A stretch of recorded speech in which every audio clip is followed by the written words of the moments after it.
Assalamu alaikum wa rahmatullah. Assalam wa rahmatullahi wa barakatuh. What are we doing? We're going to the office? You're in the office, brother.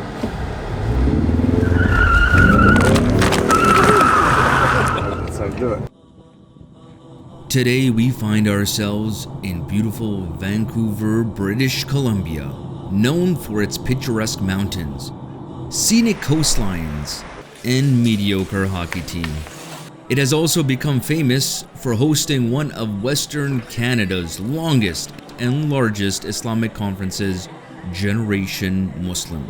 Generation Muslim has a mission to vitalize and build Muslim communities in an engaging and educational environment.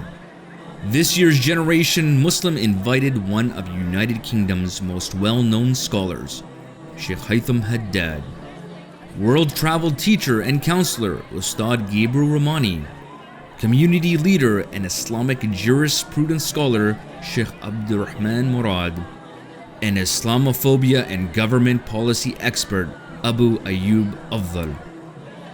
Along with myself, Dr. Syed ibn Iqbal, and the rest of the team from the Life Haq podcast. At this year's conference, attendance reached full capacity and the atmosphere was electric. Where else can you find mothers, fathers, teenagers, young kids, professionals, and thinkers gathered together in celebration of their faith? Filled with stimulating lectures, delicious food, lively bazaars, engaging conversations and discussions, fun and sun. This was the place to be in the Lower Mainland. We found no better occasion to film our next episode for the Life Hub podcast. The schedule of the conference was jam-packed and time was short. Ustadh Gabriel and I needed to get across the Lower Mainland to downtown Vancouver in order to meet with Sheikh Haitham for an important discussion. We needed a vehicle that reflected muscle and manhood. A vehicle that exuded elegance and strength.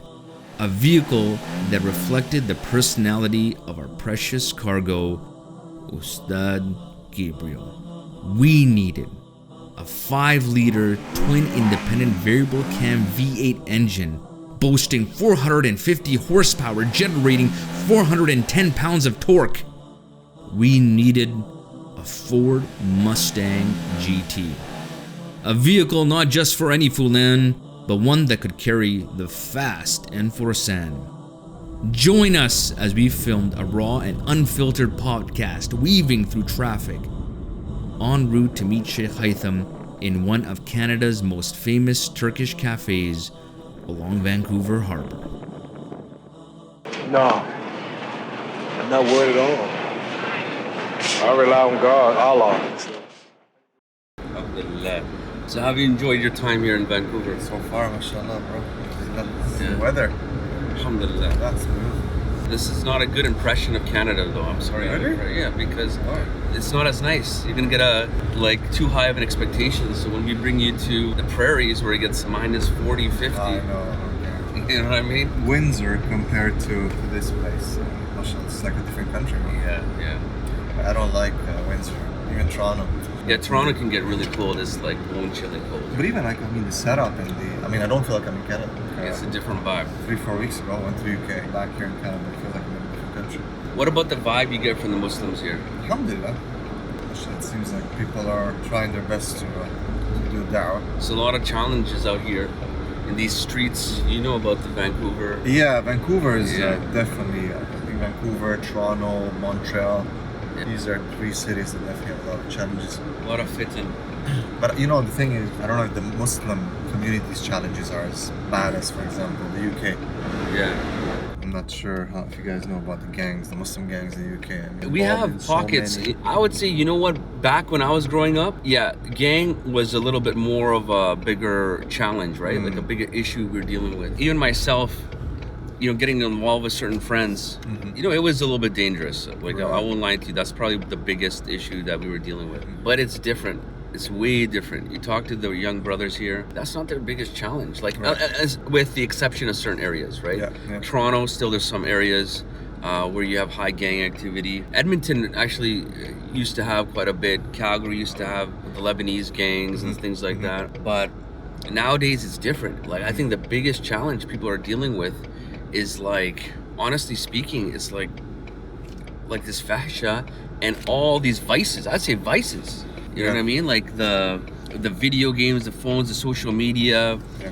You know, brothers are like, they're just built different. They're being built different these days. Yeah. You know what I mean? Like you would go, I'll give you an example.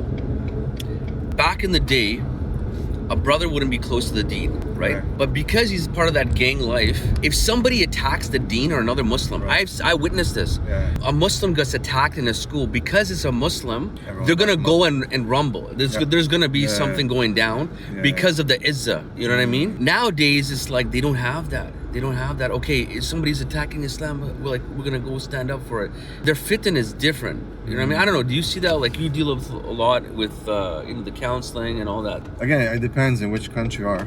I would say that the challenges here in Canada, USA, as you said, are more virtual challenges that are hurting the soul as opposed to the body. You know what I mean? Yeah. So back in the days, and even with back in the days, you would have people getting hurt. Even now with the gangs, you get hurt. Yeah. But subhanAllah, what's more dangerous?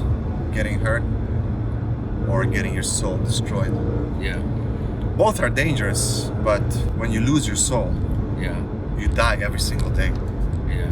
So I would say the more dangerous challenge. The coward dies 1,000 deaths, right? The coward dies 1,000 deaths. Yes. The valiant one dies once. It is a type of cowardice behavior when you get involved in these kind of activities. Yeah. You got pornography, you got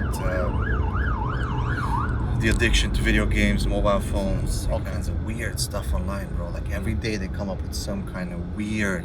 They like, I thought I heard everything. Right? Yeah. Then they'll come up with some nasty stuff that's on the dark web, or then it makes its way into kids' laptop or a mobile phone. Yeah. There is a movement. I've seen it more so amongst non-Muslims, but there is a movement, generally speaking, of like people getting back to like manhood, like going outdoors. Like there are literally groups of families in Alberta and BC especially that want to go off the grid.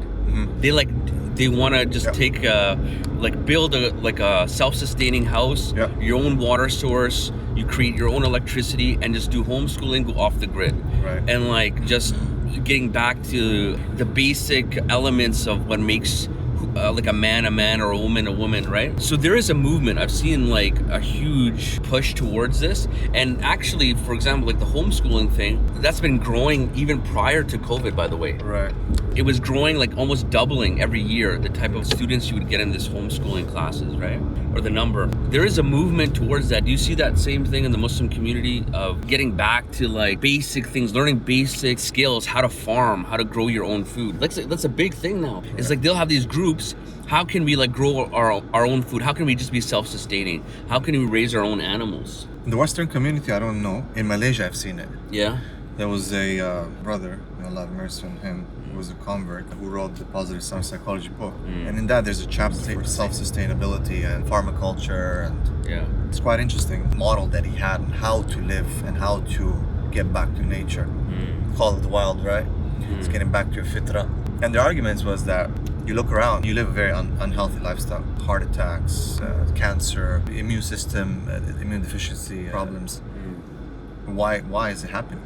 It's because of the lifestyle that we live, the food that we eat, the air that we breathe, even the sedimentary lifestyle that we're involved in. We go to 9 to 5, sit in an office on a chair, we barely move, get stuck in traffic, low sperm count, low testosterone, chemicals all the time, soaps, shampoos, deodorants, everything is chemicals, right? And so people are trying to go back to their fitrah.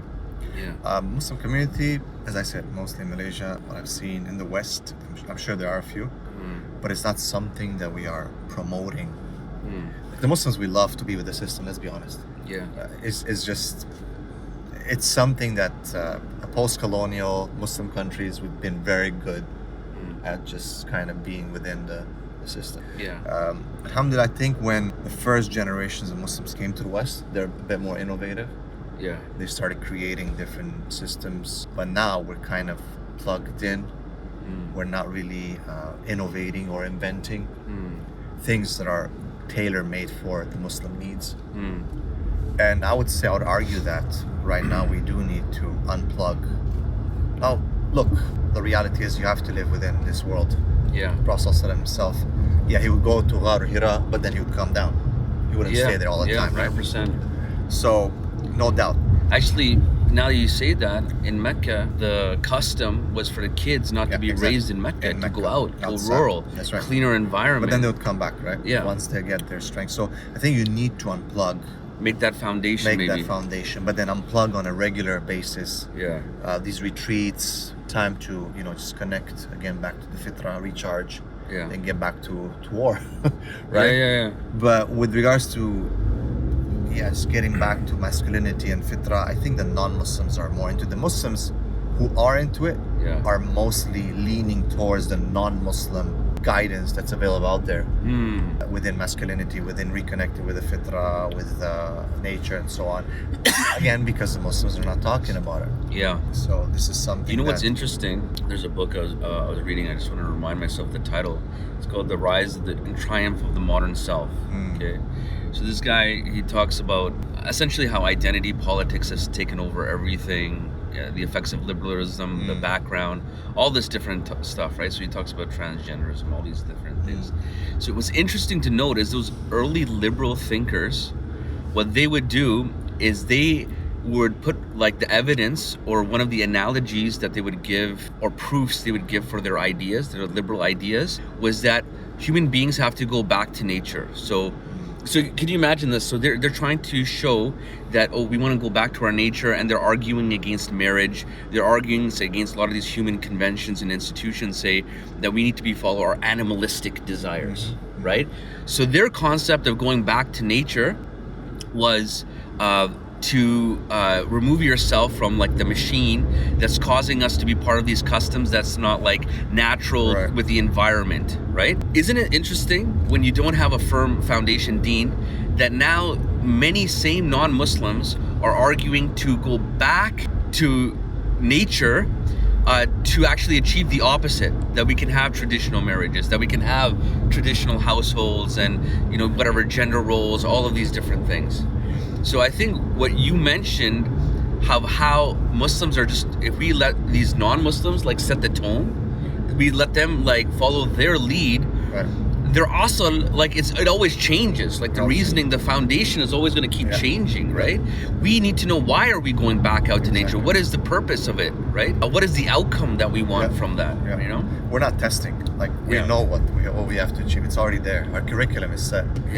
These guys test, let's see, then they change. Then they come up with something new. Then new philosophies and new understandings come. For us, it's like, it's always been consistent. Consistency in the way we look at life, our objectives have always been consistent, but we don't take the means. We've settled for a very comfortable lifestyle. Comfort and mediocrity is death, man.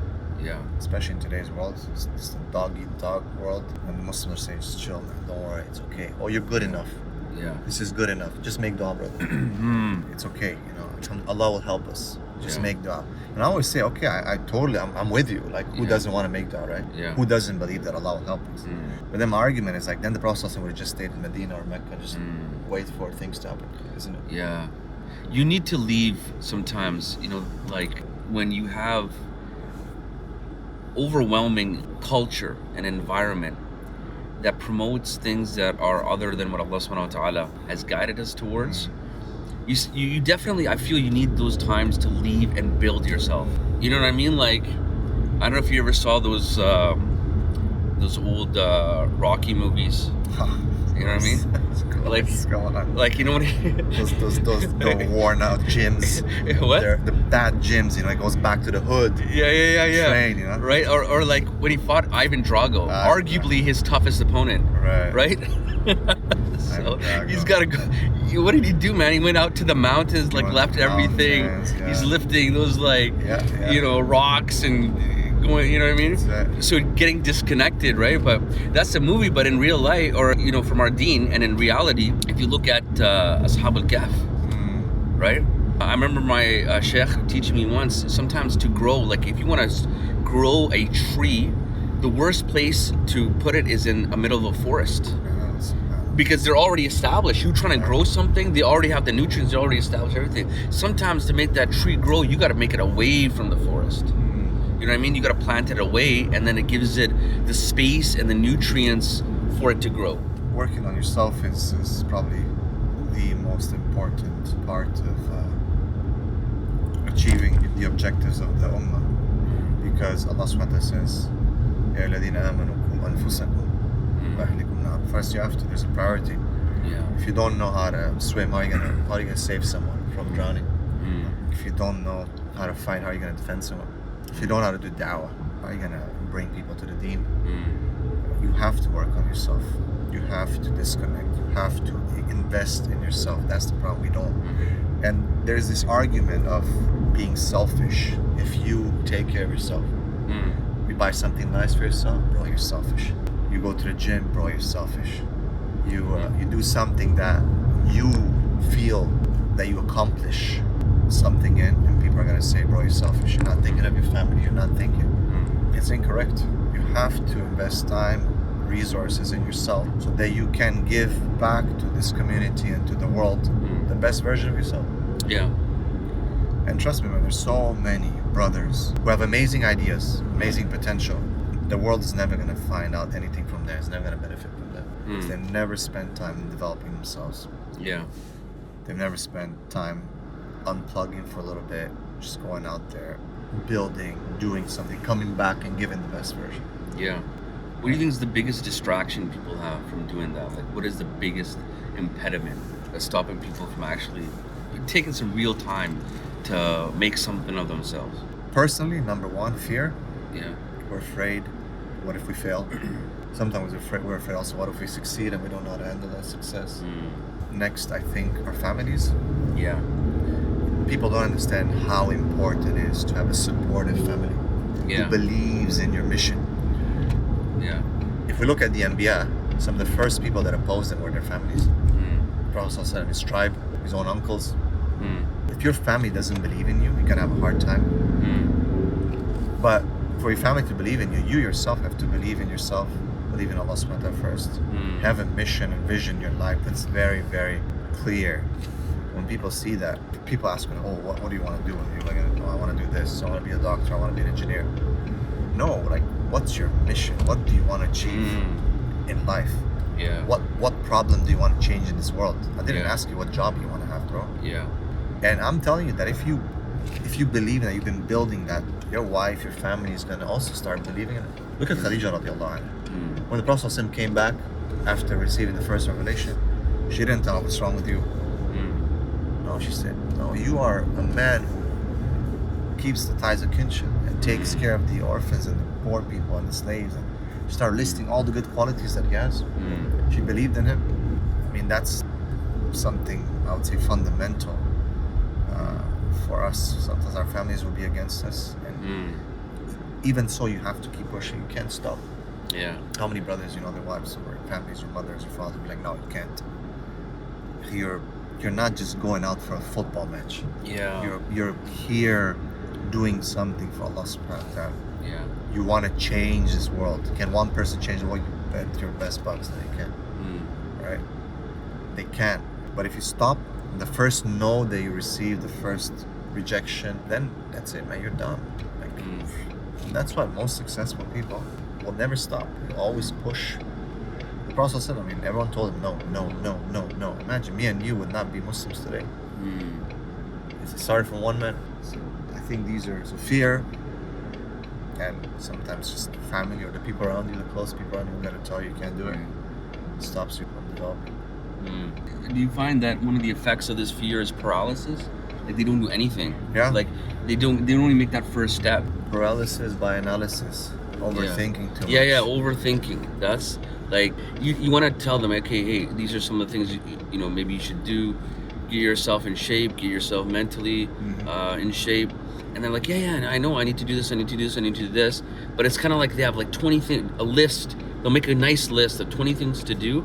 They won't go to the first step. It's because it's just paralysis. overthinking that. I gotta like, get to this level, and they're already thinking, okay, and if I can't do, it's like that principle. Either I do all of it or nothing. Or nothing. Yeah. You end up doing nothing actually. Yeah, something is always better than nothing. Yeah. 0 plus 0 will always get you 0. That's it. When's the last time you camped out here in Canada? Like go camping or any of that stuff? It's been a few years in Canada, but alhamdulillah, when I was in Malaysia, the UAE, I'm always out. Yeah. Sometimes I'll spend hours. But this is a different days. terrain. You got to come out. It here. is a different terrain. I've experienced some of it, yeah. But I do prefer and love the desert. Yeah, the Something desert. different. I've experienced the mountains and trees and forests. It's beautiful, mashallah. Yeah. There's just something about the wadis and the desert, those rocky wadis, subhanAllah, that's something amazing. I can literally spend days out there alone if I have to. Yeah. One of the best gatherings we had as brothers is a whole bunch of us brothers. We went really far up north in Saskatchewan. You don't have cell phone service there, by the way. So your cell phone, your GPS, nothing is working, right? So the brother who was with us, he's like he was an expert in the terrain there and just in wildlife and all that stuff in general. You know what I mean? A bunch of us brothers, can you imagine? Like we didn't take any food.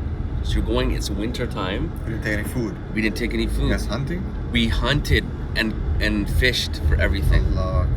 What did you guys hunt? So we were hunting for deer. We never ended up getting any deer, but we got some grouse, which are birds. Okay. Fresh. Oh, Brother, like fresh. Like you skin it right there, and like just some basic seasoning. Like nothing that's crazy. And I guarantee you, it tasted much better than any 5-star restaurant. You know what I mean? And it's so. It was such a primal experience because we're literally, as we're eating it, there's a little bit of buckshot in the bird. You're like picking it out here to eat the buckshot of this, thing that you just shot. So we're eating it, just frying it like an open flame, And we brought bread though. We brought some pita bread to have it with. And then in the morning, we went to a lake. And can you just imagine, just like within an hour, I think we caught like 10, 12 fish just within 1 hour. You know what I mean? Like fresh. And then again on a pan, like a flame, we're just like cooking, and we're all just gathered around just eating this like fresh fish, And it was like one of the most, it's hard though, like you're going out there, you're trekking, it's cold, we're driving around and it's like endless forest and these little inroads and things like that. Yeah, it was winter. Oh my God. It was winter.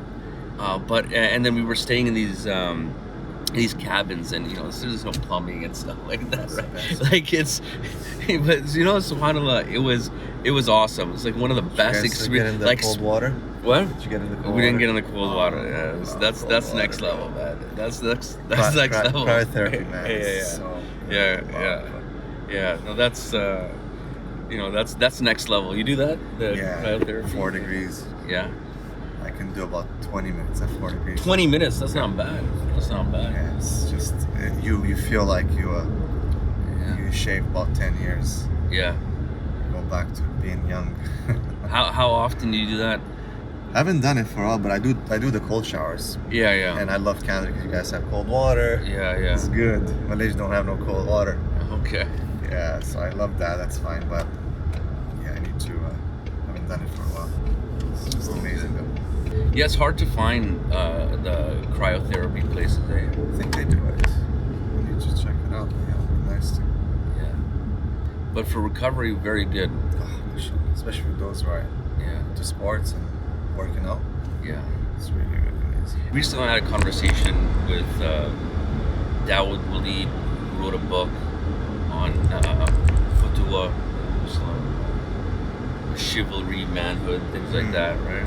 So one of his propositions was we need to build guilds, like these like kind of clubs where people can develop to becoming the men, and you need that support structure essentially. I think that's what he's getting at, because 100%. There's so many forces that are pushing you away from that. So what's your thoughts on that?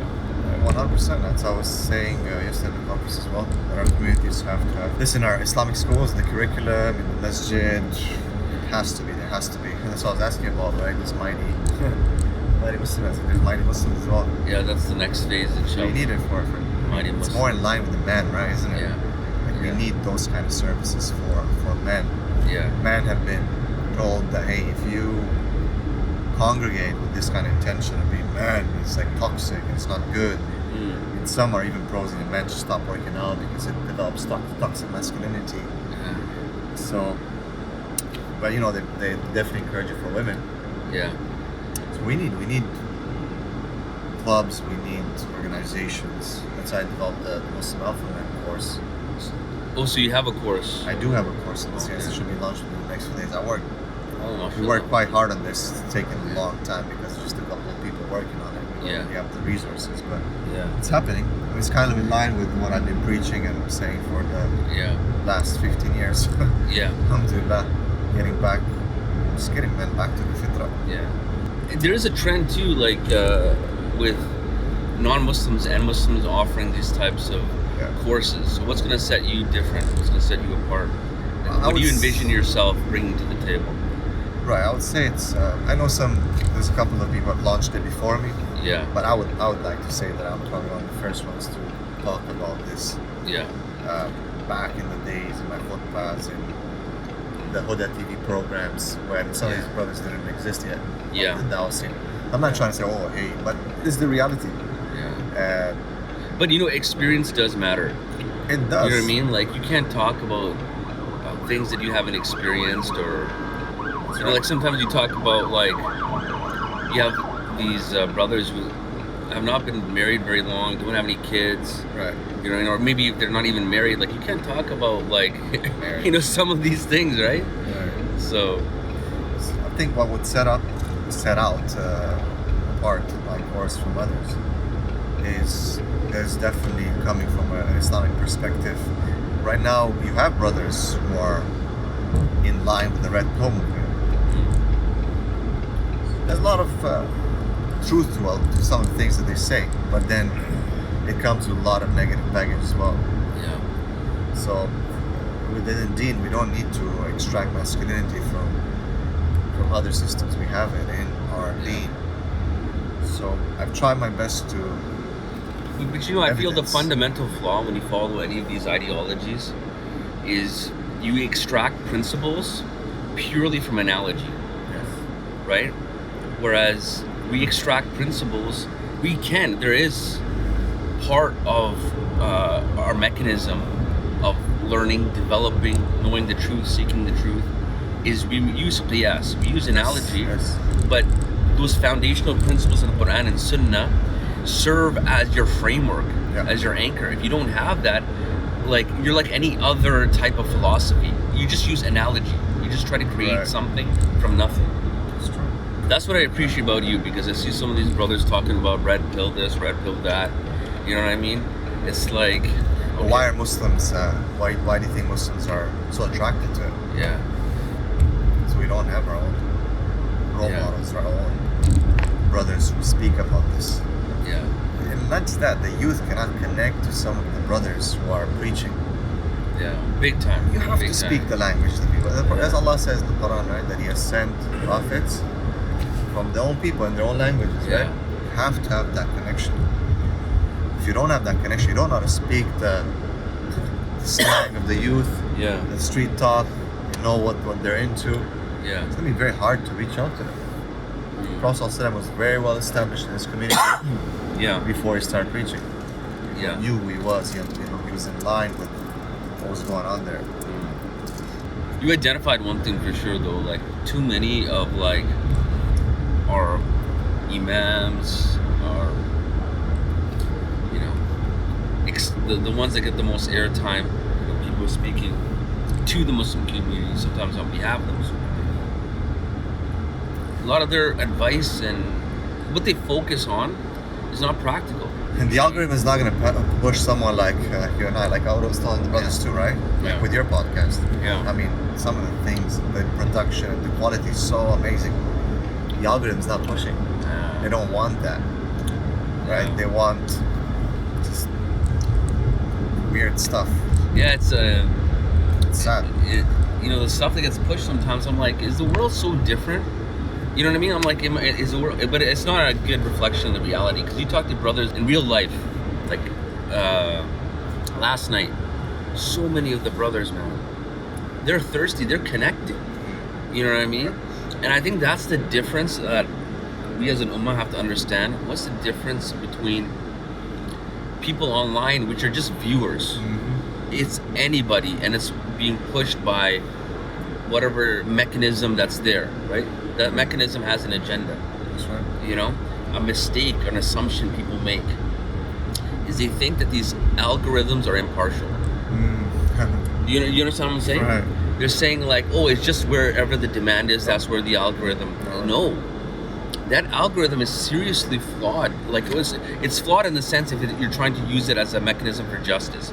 It's flawed in that sense. Right.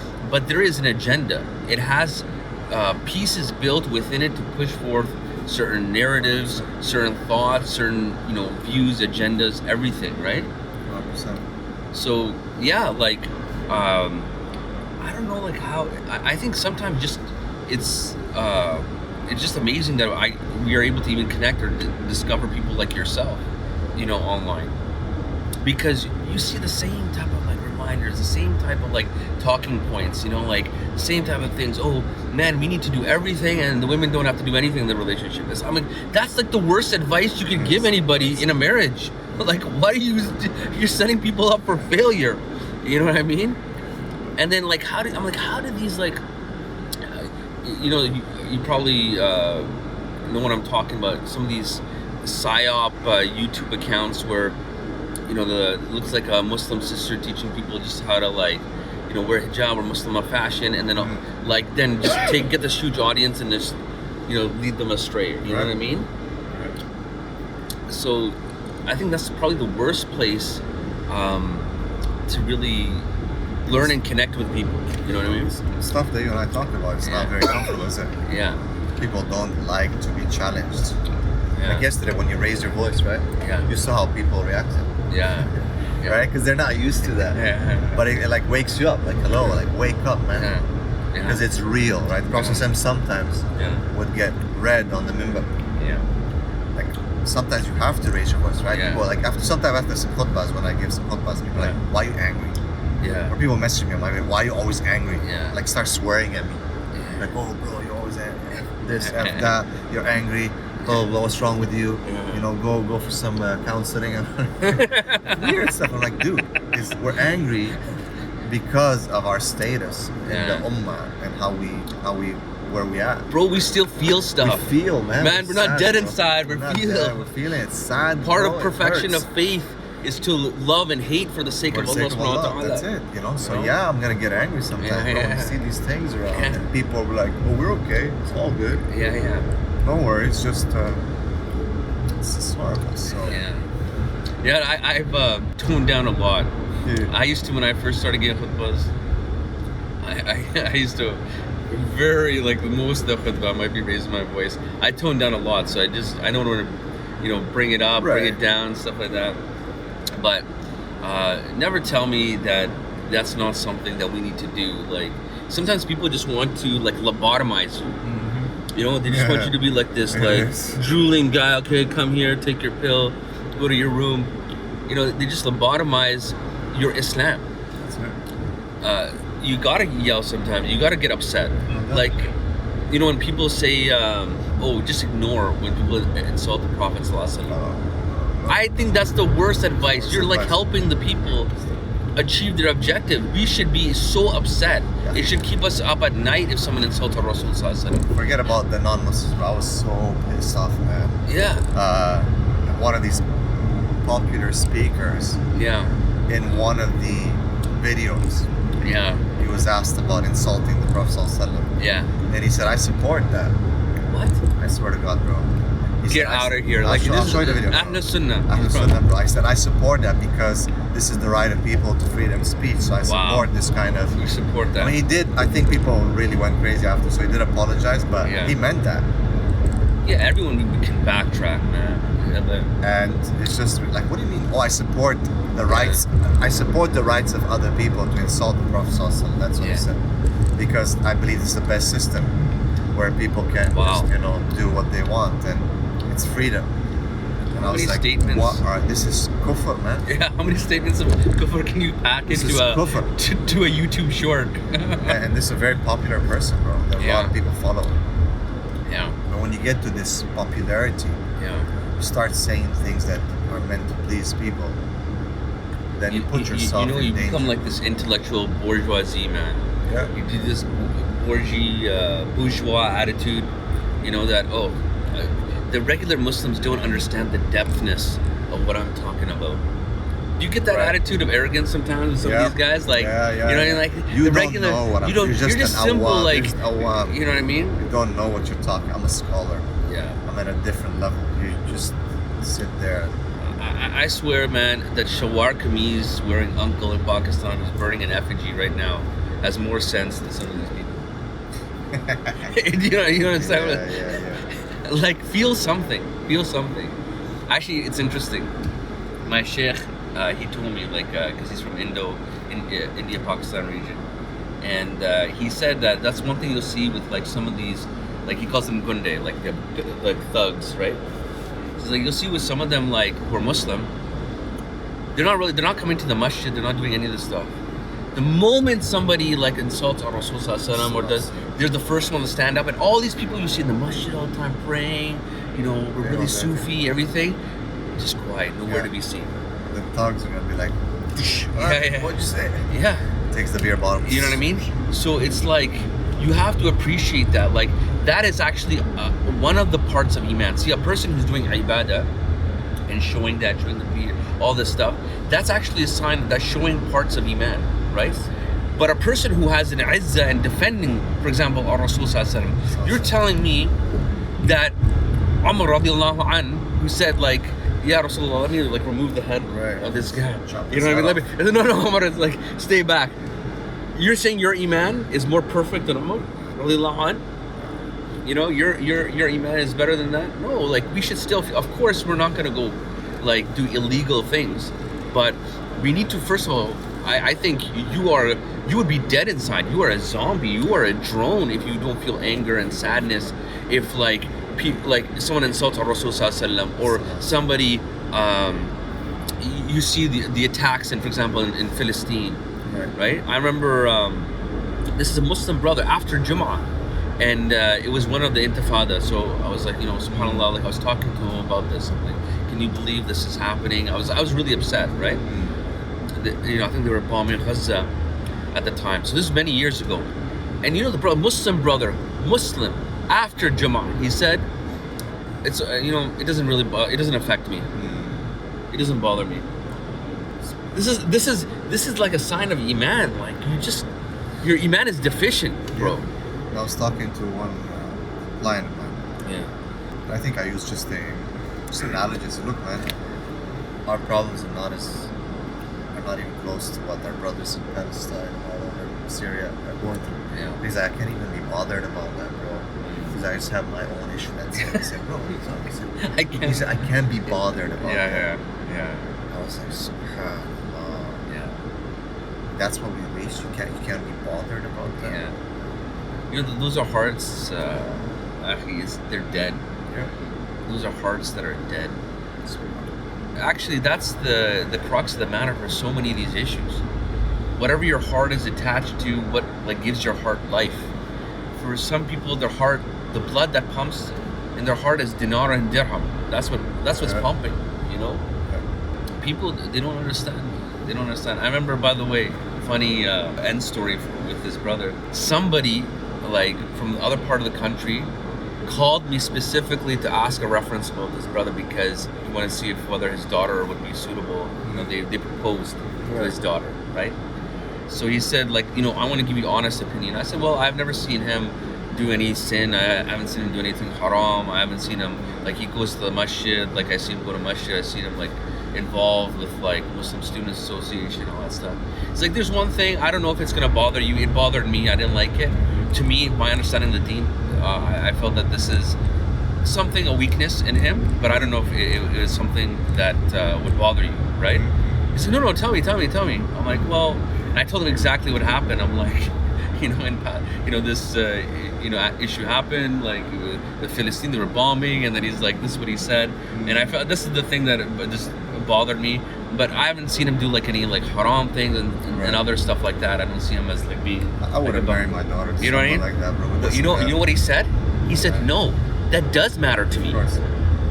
Did you see this? The father was like, no, that does. I'm not gonna have my daughter marry him. About the ummah, bro. Right?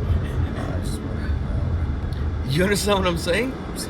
And you know that father had hikmah, because you don't care about the ummah. Tomorrow he might not care about your daughter. You know what I mean? No doubt. All right, brother. What do you think of The Office? Inshallah, man. It's where it's at. All right. So, to our viewers, Jazakumullah khair for tuning in. Remember, we live by the haqq, we die by the haqq, and just when you think life is stuck, tune in to Life Haqq. I like that.